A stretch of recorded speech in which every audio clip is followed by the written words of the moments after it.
with that, on that awesome note, we'll kick it off. So I appreciate everybody who tuned in today and who signed up, whether you're here or you're looking forward to the recording afterwards. What Nick and myself are going to be talking about today. So, we come from Agilicus, cybersecurity focused company, and a lot of the work that we've been doing recently is in manufacturing, critical infrastructure. And what we're going to focus on is secure remote access, talk a lot about industrial systems, operational technology, and a lot of the themes that, Nick, you and I have been discussing on calls so far. Yep, looking forward to it. Right on. So for folks who may be new, you're lucky enough to have myself, John Chiappetta, who, if you have engaged with us in the manufacturing sector, you've probably worked with me. We're lucky to have our CTO on the call, Nick St. Pierre. And the one thing that I do like to throw over to Nick every now and then to keep him on his toes, why did you go in the cybersecurity route? Why did you fall into it? What brought you here, Nick? I was crossing the street one day, and I spent 15 years, for the better part of that timeline, in a communication service provider, deep packet inspection type technology, and security was always an adjunct to that. And it was always something that I thought was completely open from a opportunity to do things that are novel and to innovate. And after I left the previous employment where I was running the office of CTO, I became field CTO for one of the largest cloud-based cybersecurity company, California startup. And then I quickly realized that, cloud cybersecurity, endpoint security seems to be maturing, but we've left behind a huge swath of infrastructure, which is, the legacy data center, the hybrid setups, and approaches like zero trust became very interesting to me. So that's sort of how I progressed from having cybersecurity as an adjunct to dead on to cloud cybersecurity and into what I'm doing now here at Agilicus as Chief Technology Officer. So it's something, there's a lot of progress, there's a lot of innovation and novel approaches in implementing strong safeguards for cybersecurity. That's awesome. And I know, from my conversations, whether it's with manufacturing or critical infrastructure, broadly speaking, it seemed like the last few years, like it or not, the whole COVID era, it really expedited this remote access, remote work, which obviously kind of opened the door to the threats that we're seeing, all the headlines that we've been seeing lately. Yeah, and I think if you read a headline news about company XYZ getting some ransomware, you're like, oh well, right? Hope they come out of it on top and unscathed. But if you hear the same news, it's in my local water utility company is now been hacked, and there's some crypto locker and ransomware, it hits home. And I think those are the type of critical infrastructure play where cybersecurity historically hasn't been a strong mandate, and with the progression to cloud and hybrid deployments, I think it's something that we need to address, and I think it's something we do well. And so with that, really what we're going to be talking about today is a few general themes, and then getting into some tactical items. So specifically looking at manufacturing, we're going to take a step back and say, okay, why are we talking about manufacturing to begin with? What are the common themes that lead? Really, it's the bad actors to target manufacturing to begin with, and it's all the ones that we all know. Whether you work in it, whether you work adjacent to it and support it, it's legacy systems. There's networks that everybody knows shouldn't be connected to the internet for a reason. The oven can be turned into a bomb if the wrong person connects to it. And then, most importantly, for the company, if those lines go down, you're losing revenue immediately, right? So there's serious consequences there that the companies want to avoid, and that's why they target it. What we're going to talk about is exactly that. All right, this is really a efficiency versus security play. What is the best bang for my buck? If I know I need to invest in certain areas here, how can I get the most out of that? How can I do it without taking down lines, making sure the lines stay operational? How can I get the best ROI? Where do I really focus on? Obviously leading into the framework that we're going to talk about, and then sum it up with a few pivotal themes. And I think we have a couple of examples towards the end of the discussion as well. So maybe with that, so Nick, I know you've heard me talk about this a few different times, but what's a presentation without big numbers, right? Yes, big squares and big numbers. Exactly. So why are we here? If we look at, you can pick any report. This is an IBM report that I picked from 2022. In a few months, we'll have the stats from 2023, which unfortunately did not go down. I know that so far. But when we look at the number of attacks to begin with, all attacks on corporations, ransomware takes up 21% of those, so a good chunk of those. From the remainder, 41% of those attacks, they were exploited with phishing. It's all around access. They're trying to gain access. There was some prominent ones in the news. Maybe Nick will talk about shortly in recent weeks. 33% focused on vulnerabilities. And so all three of these lend itself to manufacturing. So bottom left, what you see is manufacturing ranks number one. And the reason is, if you look at the white squares, ransomware, as soon as you take something offline, you're losing money. It's a pain point, doesn't serve manufacturing well. From access, there's remote vendors that need access. Siemens potentially needs access in Rockwell, which other vendors that need access right down to factory line, robotic arms, and then the exploits, the vulnerabilities. When you're talking about legacy systems on that control network, they haven't been updated in 10 years, sometimes maybe longer. And so there's vulnerabilities there, all lends itself into the conclusion that that's why manufacturing is number one. And that's why when we're talking about, I might say critical infrastructure, but really we're talking about industrial control systems, and those attacks in the manufacturing industry account for more than half. And then again, 36% of those are ransomware. So we're talking horrible outcomes. We're talking number one targeted industry for all the reasons that everybody on the call knows. And so what we're going to focus on for the conversation today is around access and access controls. And so Nick, in your work, with us at Agilicus, with your past experience, you've seen an evolution in manufacturing. We all have. There's been new technologies brought in. Talk a little bit about that and maybe walk us through why we're starting to see this now more than ever.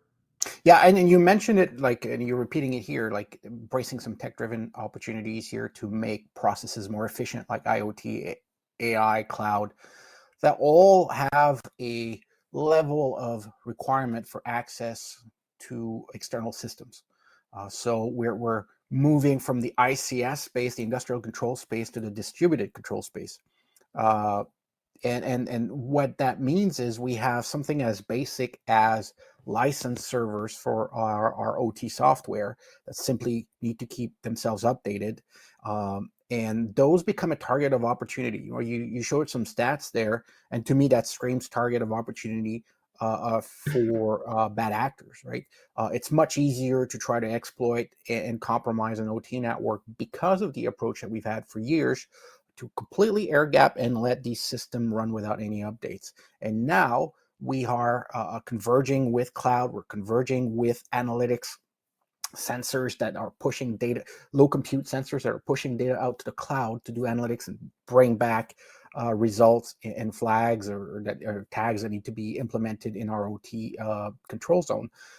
What that means here is we have a full evolution, and that has been moving forward for a number of years. And the new PCI standards, ISA, for example, ISA standards are going to drive some recognition of that in implementing remote access, and that is exposing what we call the attack surface. All of the security vectors that can be exploited for vulnerability, 0-day. But most of the time, let's be serious, we're not talking about 0-day here in the OT space. We're talking about legacy systems that are unpatched.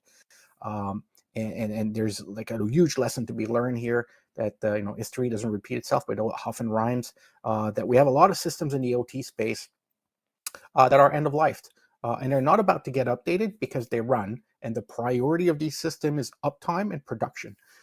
So protecting them with a new approach, getting rid of our security perimeter while still implementing our Purdue model, but addressing very current and up-to-date cybersecurity vulnerabilities from a network perspective.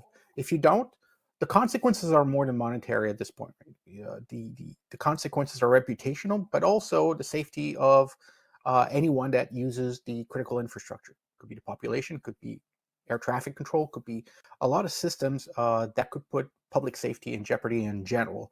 So the cost there is much higher, and that's why we're seeing some of these requirements or recommendations, as we now call them, from the EPA, to take proactive measures to just implement best practices, and that gets rid of huge amount of those vulnerabilities and attack surfaces become much smaller from what we call the security posture that we have in our infrastructure. So access controls becomes fundamental. Get rid of the perimeter, control access per resource. We'll look at that per identity, least amount of privileges. There's a lot of principles of cybersecurity we can apply here that become very important.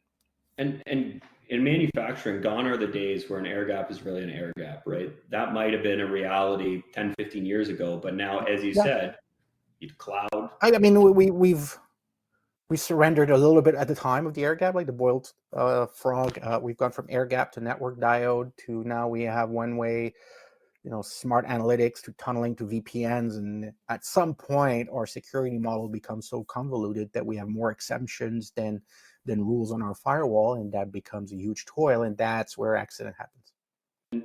And exactly. And so the conversations that we have and that a lot of our customers have, you have to assume that it's not if something's going to happen, it's when something's going to happen. And to that extent, Correct. you have to embrace the fact that there might already be something in your network. And Yeah. so after Yeah. that access, what's So your different defense? yeah, the if is the traditional moat. You have a perimeter, you have your moat, but if you're in the castle, you can roam around. And that, we sort of have to move away from that. We've done so in the cloud already. There's no security perimeter or safe perimeter. There's a shared responsibility model.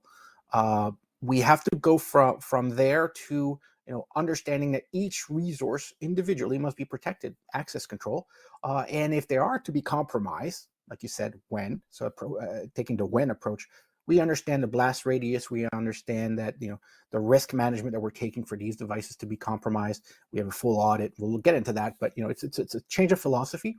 Nothing says you can't keep your devices isolated, but be prepared that the internal traffic, the east-west communication within your critical infrastructure should be protected just as well as you do today, north-south. Yeah, and that's a good point. And so when we're talking about these business critical systems, the systems that are on the control network, on the manufacturing floor, the biggest fault lines that we come across, and not only us, but the literature, the news that's out there, all the best practices, probably fall into these three categories more often than not. So we're talking about vendor access, and this is the IT versus OT conversation of I need access and I'm not giving any access to the network. It's, the end-to-end encryption. How do I keep legacy systems and transmission between legacy systems and cloud environments secure? How do I tie that together? How do I give fine-grained access, role-based access controls? How do I apply that to a mix of IT and OT networks, right? These are heterogeneous networks now that you have to apply and find a way to put easy role-based access controls across that. Yeah. And then visibility and control would be the third one. You air gap that network for a reason, but as soon as you do that, the millions of dollars you've invested in security tools for your corporate network no longer extend to that control network. So how can, and Nick, as you just said, how can you leverage audit logs and real-time visibility and insights and extend things like access requests and approval workflows? Those are probably the three main categories that we come across more often than not. I don't know if you want to add anything to that, Nick. Yeah, no, and you mentioned here at the top of the slide that least privilege access addresses a lot of these factors because a lot of them have been implemented as means to an end, right? We avoid giving vendor access because we don't want to open up yet another security tag vector because we want to minimize the downtime. So what's the means to an end here? We're really strict on providing remote access because of that. Least privilege access fixes that for you. A means to an end with VPNs. We've encrypted the communications, which is great, but we haven't really secured the endpoints, or we haven't necessarily verified the authenticity or the integrity of those endpoints. If you still secure a malware payload, that's all great. You have high grade encryption on this malware payload being transferred, but you're not applying least privilege access, which fixes that. And the last one is visibility and control. I've given someone VPN access. They go east-west. How can I audit that? How can I see that in real time in my SIM, for example? Do I have a system to deny an authorization because they lack privilege, but also trigger a workflow to request those privileges that is lightweight and simple, that doesn't really affect productivity? I can access an elevated amount of privilege for a resource and have that granted to me very quickly. Least privilege access, that principle fixes all of these things. So when we see these three things, a lot of them have implemented safeguards as means to an end, which haven't been the best over time.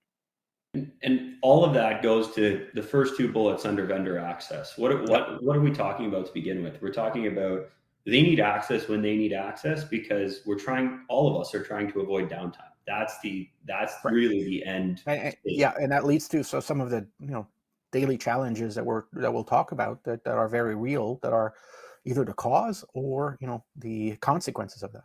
And so maybe on that, what I wanted to highlight here, in almost every single conversation we have, it could be humorous at this point sometimes, because people tell us, here's the challenges we run into, and depending on what side of the table you're sitting on, it's going to fall into one of these buckets more often than not, right? It's from the OT side of the house, they just want access. We need to get in there. You don't understand. We can't put patches. We can't update. We can't do anything, but we just need access to get the job done. And I get it. These machines are a pain to secure, but we got to do our job. And they push back against putting security controls on there. It can't disrupt the process. It can't take things offline. They're aware of the threats, but they don't know where to start. Right? Sometimes something as simple as an antivirus can throw all kinds of alerts within their systems. And as much as we try, it's an imperfect process. We often go into industrial control data centers or data racks, and it's completely air gapped. There's no way for a vendor to come in, and we're being explained by the IT guys as this is completely isolated. And then I can point to an LTE modem installed by a third party on the wall that plugs directly into that switch, and it's getting all the broadcast traffic, so it's obviously accessible. And then there's a oops that occur at this point, and then we realize that it's not as clean as we make it out to be often. And it's tough, right? Because at the end of the day, the IT team, they have a job to do as well. And there's a network with all kinds of things that aren't always IP based, right? So they get pushed back in the sense that they start hearing things like vendors can't get access, and they're cautious because they try to do software updates, and all they hear from the OT team is things break, and now they have to keep up with different compliance, and how do you marry those objectives? It gets very difficult, and so that's why really what we're seeing is we're seeing this OT and IT convergence, especially in the last few years. Nick, you spoke to a few of the things that are on this list in terms of least privilege access, but maybe run through a few key ones that you actually stand behind, and also we're going to talk about in a few slides when it comes to our product. Yeah, one that's really being reinforced all the way to the White House, for example, is the concept of zero trust, right? It's the top of that list. And zero trust network access encompasses a couple of technologies. We can lump in together identity and access management. Those are all well known from the IT space, or multi-factor, being able to do multi-factor on anything and everything from a resource perspective or access. We've deployed endpoint security from an IT perspective. That doesn't always translate one-to-one into the OT space, right? We want to go from zero trust and understanding what does that mean in my industrial control zone. It's always about least privilege access. Okay, we can get there. And then understanding that there's every resource, every sensor, every HMI within my OT network needs individual permissions granted to it, albeit dynamically, but those can be roles based. So I can be an OT engineer, and I need access to all of these resources, and I can, through my identity provider, again in the IAM space, I have a completely dynamic policy being enforced. Whenever I access a resource, there's a check as to whether or not my identity and my session token gives me dynamic access to this resource. That's very different than having a username and password on a VPN and being given keys to the castle. We continue to secure all the traffic, but we secure the access to the device, and we secure the access across devices. We understand exactly all of the assets that we have in each individual control zone. We understand the relationship between these devices, and we can bundle roles together. And then we end up with a fully micro-segmented, which is sort of the holy grail in our industrial control zones of every level of the Purdue model, as to which segment of our Purdue model we're in our industrial control zone. But then we understand what access we are to be given to each role in the OT space. So there's a shift, you're right, from understanding the IT principles of cybersecurity and applying them in a real fashion as either in a security tools or a security approach in general from a cybersecurity perspective to what that means to the people using these devices within the OT space and up. So OT space, our DMZ, and our IT space, and then that translates really well. So we can see that shift from left to right here as to when my IT group might be talking about all of these principles, but really what it applies down to from an OT perspective in my industrial control systems is that every zone has these 5 or 6 points applied across all my resources. And if you're an organization that had unlimited resources, unlimited personnel, unlimited budgets, you can go out and you can tackle a lot of these. But the Yeah. reality is that I have yet to talk to an organization that said, "Whoa, our IT team is way too big. We can handle everything." And what we're going to talk about in a few slides. So I think we're going to go over a framework after this in terms of, okay, what are the steps? What are the first, 3 steps you can take to start to chew away to achieve a perfect environment? And then we're going to talk about, what we do at Agilicus in terms of, okay, how do you take this perfect environment and box it all up so it's deployable, whether you're the smallest team or the largest team, so it's simple, so you can manage it on an ongoing basis, and so that everything is automated and all you have to do is worry about an email address at the end of the day. And so with that, Nick, we have about 5 phases here that we can run through that I'd like you to speak to. So if a manufacturing facility is kind of starting and spinning and saying, okay, I know I got to do something. Where do I start? Yep. How do they go about it? Yeah, so from a cybersecurity policy, for example, you can go through those with your IT department relatively quickly and establishing, what is going to be the policy here. So from the user verification, what's my workflow of my user? Is it based on my Active Directory? Is it based on your payroll? Is it based on who the person is and where they work? And what factor are we going to allow? Is it a BYOD? You can bring your own laptop, or is it a issued laptop for IT and an issued laptop for OT? Am I going to allow my phone as a 2-factor through the Android or iOS integration? I would recommend never doing SMS as a second factor. Do you have USB encryption keys and so on? Second one is your bill of material. What do I have in inventory that my users, my employees, my contractors, and let's divide those in categories, need to access? Very good understanding of my assets is important here to understand what I can allow access to. And then the zero trust principles here that we talked apply. How do what's the level of least privilege access that is needed for any given role to complete their tasks? Which ones are critical enough to require MFA? At what intervals am I going to validate this multi-factor? Am I going to micro-segment? And then we get into the OT space, right? What's the encryption that I'm going to allow as far as ciphers, best practices, and then all of it becomes zero trust. The third part is what typically I call the GRC part, the governance, risk management, and compliance.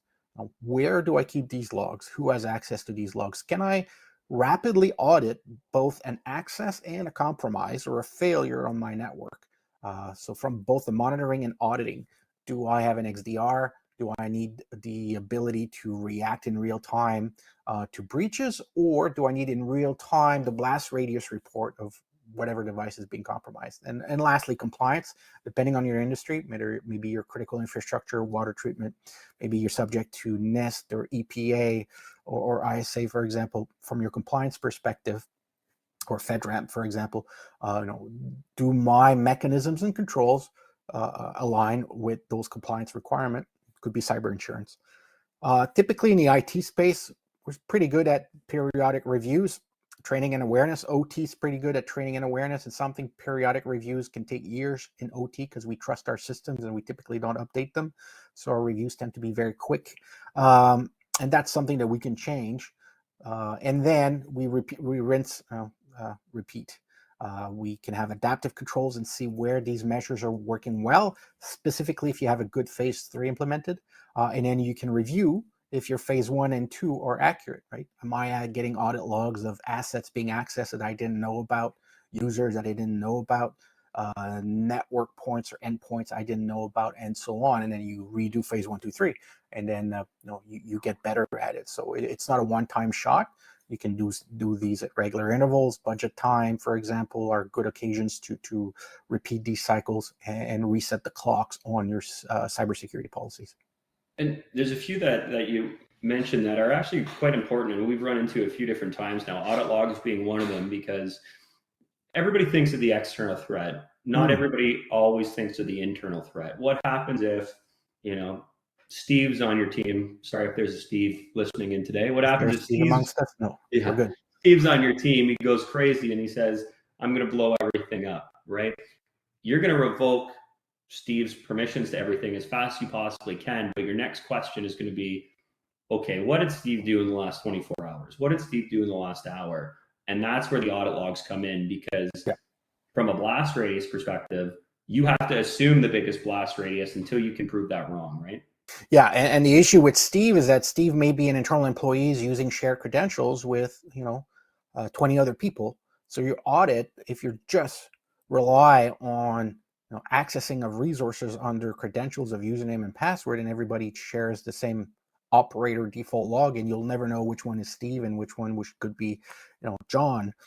So relying on user verification and identity here becomes a huge layer that simplifies your audits. I know that someone logged in as an operator into this HMI, but I do know for a fact that before they did so, Steve used his MFA to process that access and to get the least amount of privileges to access that HMI, even though he then subsequently used a shared credential, which we should overall move away from, but it's a reality that we have today.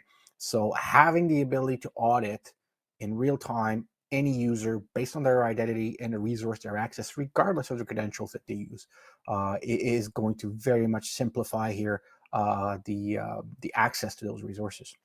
And that's a good use case, because really what we're talking about in a lot of these environments, the best example of that is when you hand out VPNs, whether it's a VPN to internal staff or a VPN to a vendor. If you air gap this network and you said, I don't trust the security of my corporate network to be attached to my controls network, I'm going to air gap it. As soon as you give a VPN, give access to somebody who is external to a vendor, whether they're at home like Nick and I today, you're then relying on the security of our home office or our corporate office, depending on where we are, to be attached to your controls network, even though you don't trust your own corporate network to be attached to it. And then the next thing that we run into is multi-factor. And I see there's a question with that that we'll circle back to in the end. And it's this, in that everybody puts in multi-factor, and that's a fantastic thing to do. But the problem with that is that if you put multi-factor in front of the VPN, as soon as somebody authenticates, proves their multi-factor, and establishes connection into that network, it's an on-off connection. So anything that they're not aware of that's on their device, that's on, who knows, their son's device in a different room in the house, it can go laterally into that network unbeknownst to them. So even though you might trust them, they proved a multi-factor. It's what's coming along with them and how do you stop it? So the real conversation is, what's the next era of access? How do we get to there? And the short answer is, it's time to move on from VPNs and move to direct application level connections. Yeah, I think the N in VPN really tells a story. It's a network technology. It's not an authorization. It's not a privileged technology. you use a username and password or a certificate, whatever device, you are now protected from a payload, right? We're encrypting to do that private network, but you are linking networks together. So then your operational efficiency diminishes greatly, because then you start writing rules as to what access control lists I'm going to write at a network level to allow access to specific resources. So you're sort of fighting the technology to get it to be perfect, though you'll never get there, to provide resource level access. But it's the moat analogy. You're giving someone access to your network, and then you're running around with policies to try to block them from accessing resources you don't necessarily want them to. So moving to this resource-based connection that are directly tying the identity to the resource is really essentially what it says. They're cutting out the middleman. So maybe we look at that and what that looks like, John. Yeah, absolutely. Cool. So All right. let's dive right in. I see myself somewhere in there. So when we talk about zero trust access, specifically in this case with the Agilicus NEX platform, we're talking about identity control and access. I like to call them the who, the what, and the how of the zero trust. And as we paint this picture, we'll go from left to right, and we'll see what that really means, and continuously compare this to VPN in your mind, and you'll see the glaring differences here when we start talking about identity and resource. So the first step is really on the next slide here, is identity.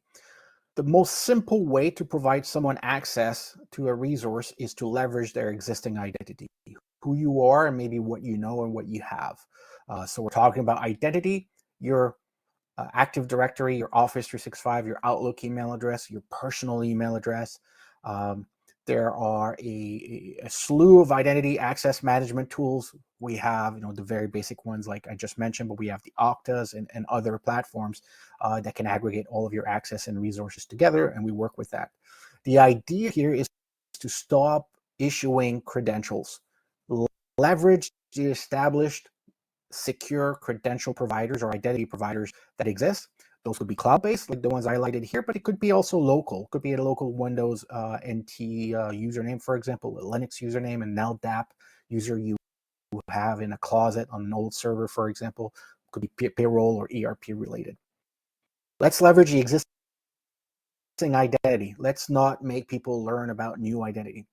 And then to verify from the what in the middle here, where am I going to allow these users to come in? I'm going to do so through a cloud platform, in the case of NEX, and I'm going to check that identity. I'm going to check the resource that needs to be requested. In this case here on the left-hand side, we have a factory talk links browser being launched. I'm going to see, does Nick at Agilicus have access to this? Have they used an MFA? Are they running the applications that I'm going to authorize on this BYOD on their own laptop, for example? I'm going to audit that Nicholas has actually identified himself properly. And then I'm going to have to reach out into the OT network to provide access to this resource. And that's the last part here from an access perspective, where I am not going to require my OT staff or even my IT department start punching holes into a firewall and start making exceptions. I'm going to use a piece of software, in this case, the Agilicus connector, from inside the DMZ or inside the OT network, and it's going to pre-establish a connection to the back of this cloud, outbound only, so very clean from a security posture. There's nothing to scan for on the firewall. There's nothing listening. And I'm going to allow that connection to go bidirectional and access inside the network a very specific PLC that Nick, using the Factory Talk links browser application, for example, requires access to. Now, if we see that we're fronting that connection transparently, we're sort of linking those two flows from the user and from the resource side, or as I'm mirrored here, from the user and the resource side. What I end up here is an end-to-end connection. I don't have a VPN. I don't have the ability here with my client to go to other PLCs because I'm really nailing this down. I have a transparent connectivity that's encrypted, as secure as a VPN, same ciphers, for example. I'm not using a client on my workstation. I'm still using my VPN client, sorry. I'm using my standard industrial application, and I'm going to this very specific resource. I understand I don't have a perimeter at this point that is defined that if you get past that, you can access everything. The Agillicus connector, in this case on the right-hand side, will only ever allow that session to reach that PLC and nothing else on the network, because that's been decided in the control phase or authorization phase with the least amount of privileges to reach that industrial network. So that is a very clean approach here. I am leveraging a lot of the zero trust approaches that we discussed earlier: identity management, verification, multi-factor on what is otherwise a legacy application that has no concept of authentication or multi-factor. I have a full audit in the center here where I connected into the platform. I know that it's me. I know what client I'm using and what operating system, where I am, and so on. I have a full set of security tools that I can control from an administrator point of view. And from the access side, all of these devices can continue to be quote unquote air gap. They don't have to have internet access, because the connector device here within the industrial network, within the facility in the secure network, can reach both sides. It can reach on one side to the back of our cloud, very clean, like I said, from a security posture, and it can access the devices as if they were local.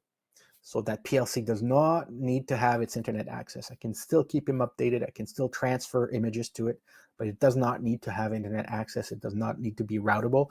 If there's a compromise of that device, it can't go to the internet to download a malicious payload. It does not have internet access. So that's sort of the approach here, where we're really locked down the way that we're providing access to take care of all of these who, what, and how. And if we look at the difference side by side, I think on the next slide, John, we can really see the difference between what it looks like. Think VPN versus zero trust. I am limiting access to single resources. Each individual has its own policies based on their role, based on their identity, based on where they are, based on the application that they run, as to what they can access. Employee number one at the top could be John, and John has only access to an HMI, and he needs to do so through the cloud platform. That HMI is never exposed to the internet. It's not routable to the internet. And John cannot see any other devices on that network, cannot see the web app, the dashboards, or the SCADA system. Conversely, it could have a vendor, an equipment vendor, that needs access to their industrial device. Maybe it could be the sensor, could be directly into the control device or a server deployed there. Still needs to just identify themselves.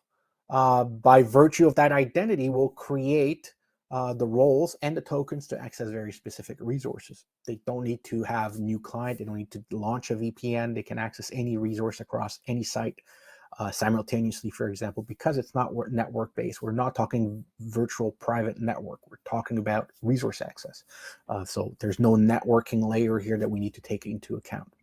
So that's really the huge difference here that we see in the approach from a zero trust.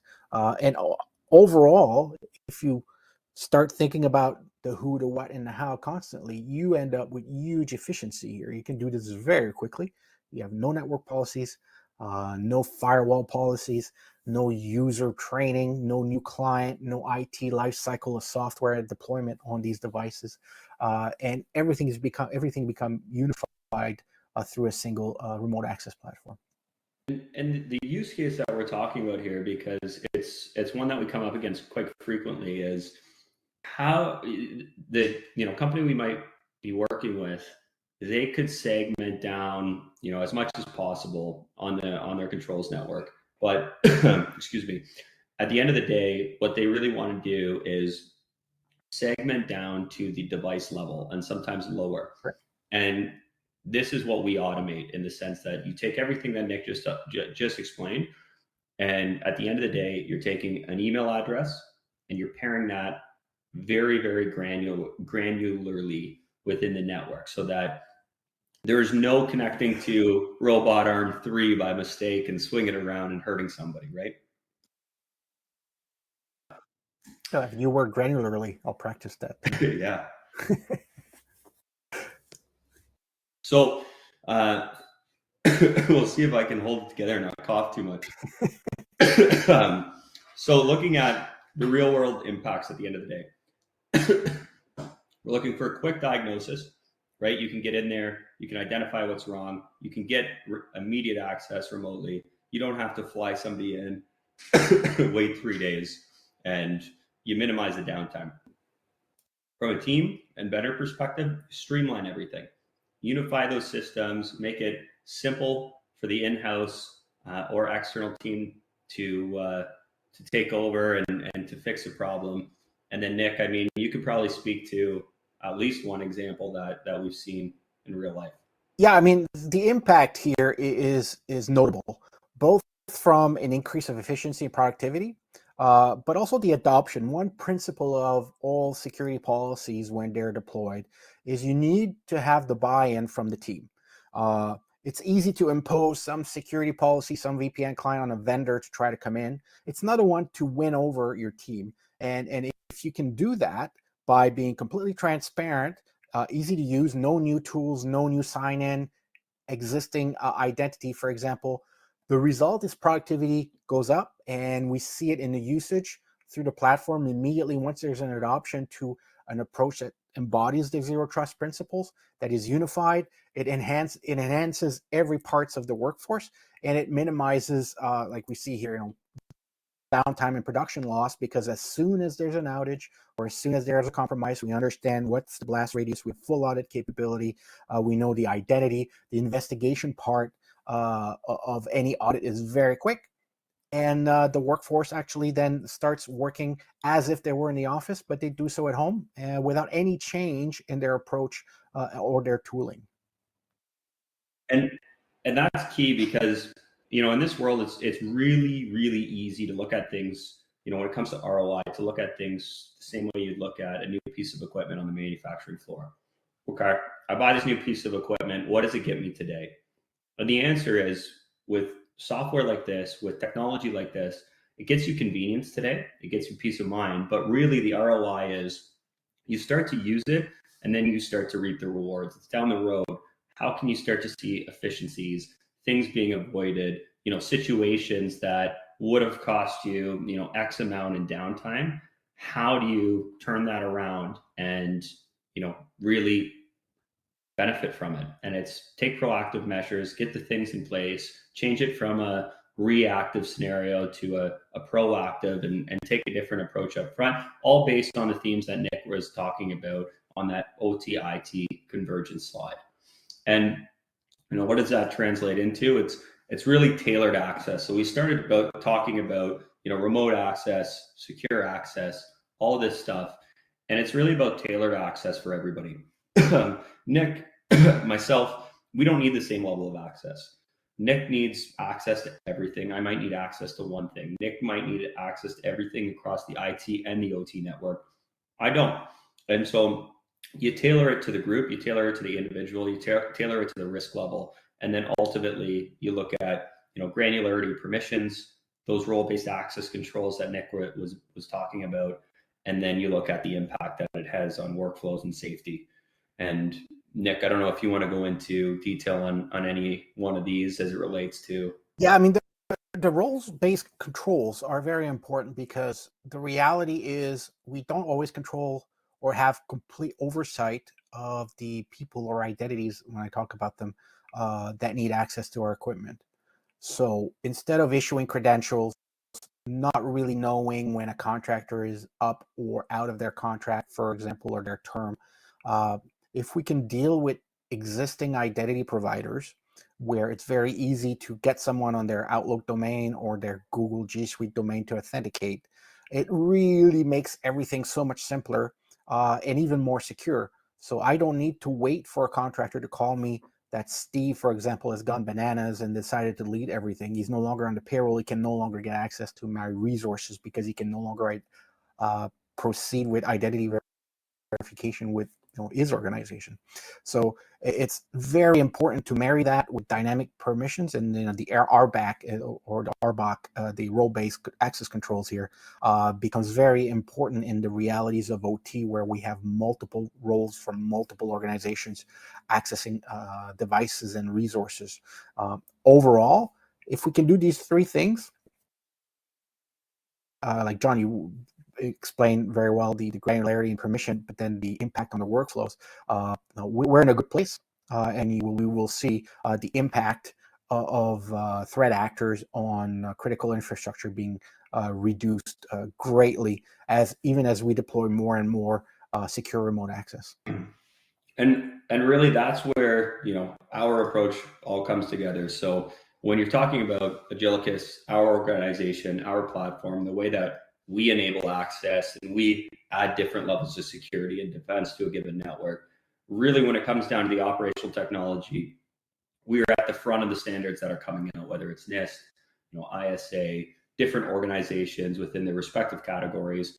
We're working with them to say, okay, what needs to be done to make sure that these organizations are secure, but it's also achievable and deployable. And that's the key thing. When we're talking to organizations, this isn't a 2-month long process. This is let's set up an hour call and we can get deployed in 20 minutes. So you can see if this works for you or not. At the end of the day, go ahead. No, you're right, because it can seem daunting to see all these terminologies and cybersecurity approaches, and there's so many of them, and you may think it's a 6 months project. The reality is, as we deploy in the operational technology space, it's a matter of hours, right, to get a facility secured.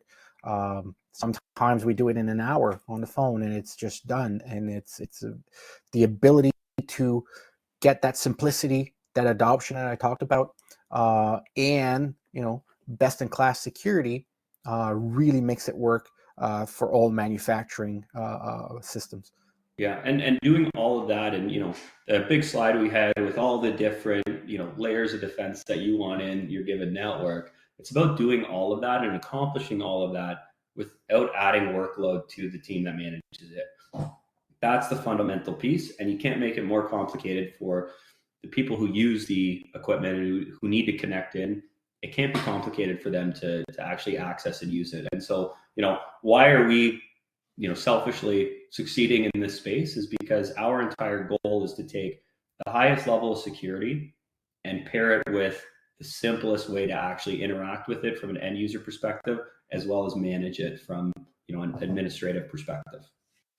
Yeah, I mean, it's a good measure of success, John. I mean, it's not necessarily that this gets deployed and it gets deployed without a hitch and it works, but it's really the adoption and the usage, and people, the product owners or the budget owners come back to us a month later, say, this is fantastic. This is meeting all my use cases. Everybody loves it. And it answers their question and fills the gap that they have in their cybersecurity approaches. So that's always, for me, the good part of the job is understanding, not that it's easy to deploy, which is nice, but it's being used and it works. And to be honest with you, that's it. The best part is we heard it twice yesterday on 2 separate calls of this is amazing. This is really impressive, and that's awesome, because what that means is it's great to say that jump up and down and that say we are we're proud of the product and the product's great, but it's another thing to say that that individual was looking for a solution to this problem. They didn't think that there was a solution to this problem, and that's why they're impressed. So, from our perspective, we offer trials, we offer demos. You can get it right from the site. I have my contact information on the slide. What we encourage is, whether you think this completely solves the problems that you're running into or not, it's a low risk option to try it. We're talking 20 minutes deployment. You don't have to change a single network config, because, as Nick said, it's an outbound only connection. And what other product can you spend an hour on and immediately decide if this solves my problem or not? It's a very low risk engagement, which is, to be honest, it's awesome for us, because we meet a lot of people, we bring a lot of new faces and logos on board, and we have very tangible results, which is fantastic, and why we keep doing these webinars, to spread the word. Maybe on that point, and as we wrap up with about 9 minutes left, I will ask folks to throw some more questions into the chat. I know we have another one in there, and I will first circle back to the first one from Jake. So, very formally, could you explain how multi-factor can be implemented in a complex industrial setting? And so, Nick, do you want to speak to that in relation to, we don't do it at the application level, we do it before we grant access? Correct. And then, I gave a platform showcase a couple of weeks ago where that was sort of a centerpiece of the presentation. Multi-factor is important because it combines what you know with what you have. Typically, you know your password, you know your identity login, and then you can have something that nobody else has. It could be a one-time password that's really time sensitive. It could be a hardware key. It could be, your phone, for example, that you combine with your identity. Like I mentioned in passing, please don't do SMS. The ability to do that is sort of been restricted historically on smart application, web-based application, cloud-connected applications, which is not something that you see in OT. So like you mentioned, we implement that in our cloud platform. So any device that you want to use, whether it's a client, a thick client, a thin client, a web interface, remote desktop, a file share, that you want to implement, as you go through the process in Zero Trust of verifying your identity, we layer our own requirement from a security policy. And one of this requirement is multi-factor, whether or not we're going to require multi-factor. And that gets intercepted by the browser, gets popped up, and then you get to use one of the many devices that we support that you've enrolled with your profile. So when I use it, I enrolled my Android-based phone. And when I want to access a PLC, for example, my phone buzzes, and it's the standard Google interaction. There's no Agility software there. It's basically Android saying, hey, is this you? Please unlock your phone because you have a request from Google tied to your identity. And I simply unlock my phone with my thumbprint, and then my OT application can proceed on my laptop. So there's completely different workflows here.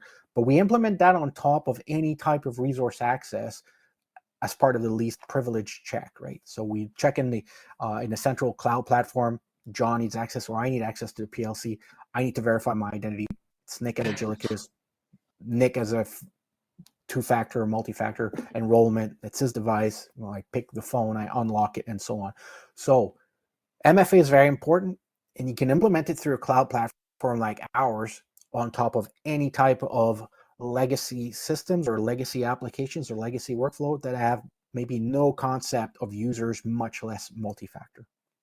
And since the only thing that I'll add to that is that, the other option is that you already have multi-factor in place, but you don't know how to extend that to certain Correct. use cases, whether it's SSH or the PLC access, because there's a thick client involved and you're not exactly sure how to do it. Correct.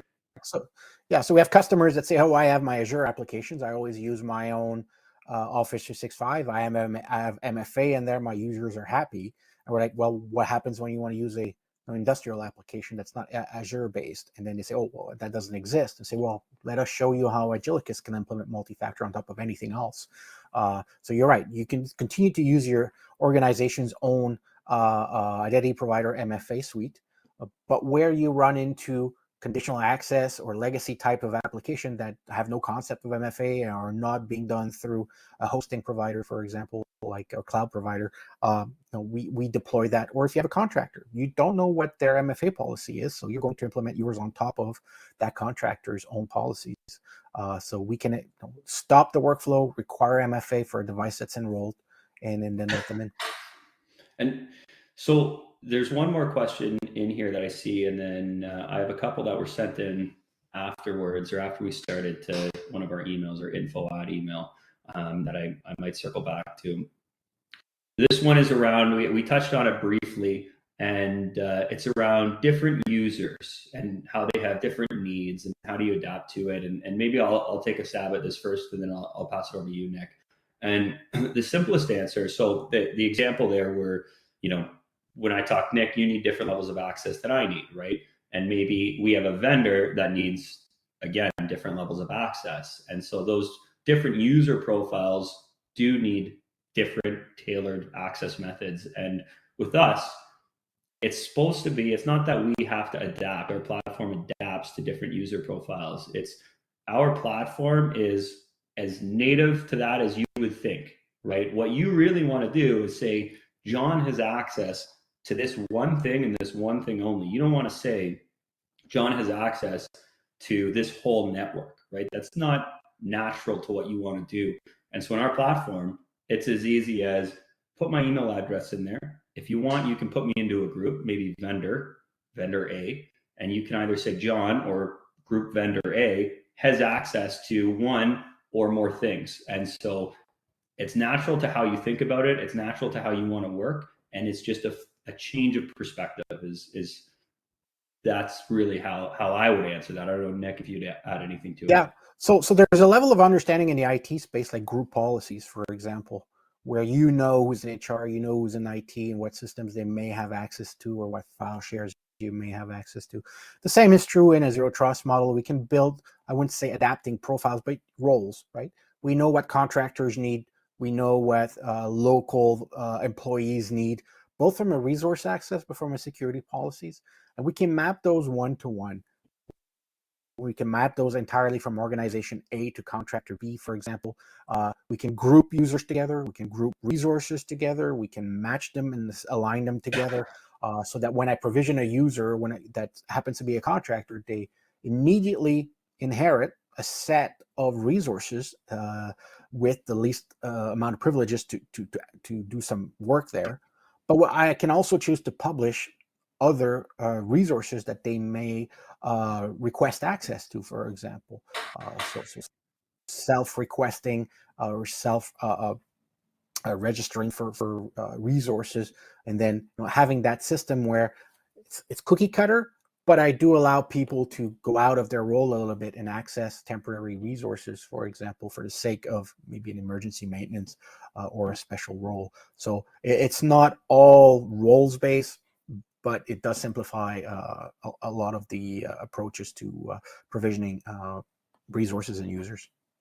And so maybe with the 1 minute left here, we have a question that came in, and I might skew it a little bit to favor Agillicus in the sense that their question was, how do you how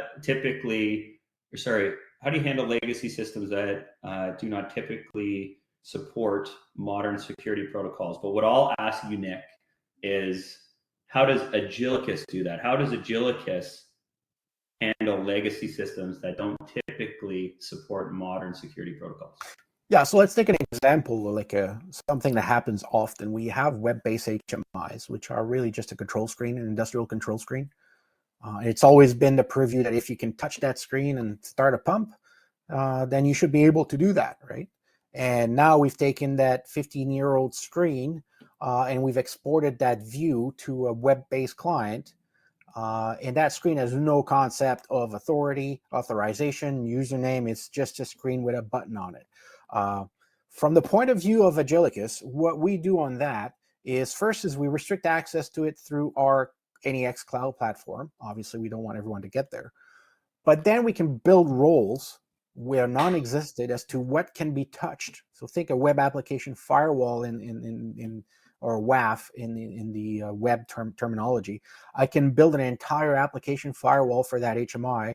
I can decide that John is going to be a viewer of that HMI. He can see all the stats, but he can't interact with any of the functionality that's binary, that turns things on and off, which that HMI has no concept of, but I can build that on top of it. So the ability to display that HMI is important to anyone via remote access. The ability to verify anyone's identity that has access to that HMI, so I can know that it was John interacting with it. And lastly, the ability to have roles with differing levels of permission or interaction with that HMI, with a WAF, for example, to say that John can view this and he can no longer start and stop devices, for example, on this HMI. It's a real world example here. We elevate these legacy systems by implementing views, roles, user privileges, for example, on top of it. And that becomes very important because now you don't need to migrate that HMI to something else. You don't need to share credentials. You have roles based on the identity, and you can still continue to use that legacy system that you've implemented in the first place because it had a good resiliency and uptime. Perfect. I mean, I think that's a good note to end on. What I was trying to do in the background is I was trying to see if there's a little whiteboard feature I could draw a mustache on this guy just to match the theme. But no, I did notice in your very previous picture there, if you go back one slide, that must have been taken yesterday because you have no mustache on that one. Exactly here. Maybe we'll end on this note in the sense that everybody that's still remaining on the call, I do really appreciate you taking the time, and I see Mark left a great note there that it was educational for him. So I appreciate comments like that. Any feedback is certainly welcomed. We would really look forward to engaging with certainly anybody that's on the call today. And so if there's a way to engage going forward, I'm sure you'll hear from us, and feel free to stop by the website and take a demo, try it out, and see for yourself that it doesn't have to be a huge hurdle to get some of these things in place. Thanks, everyone. Thank you. Take care.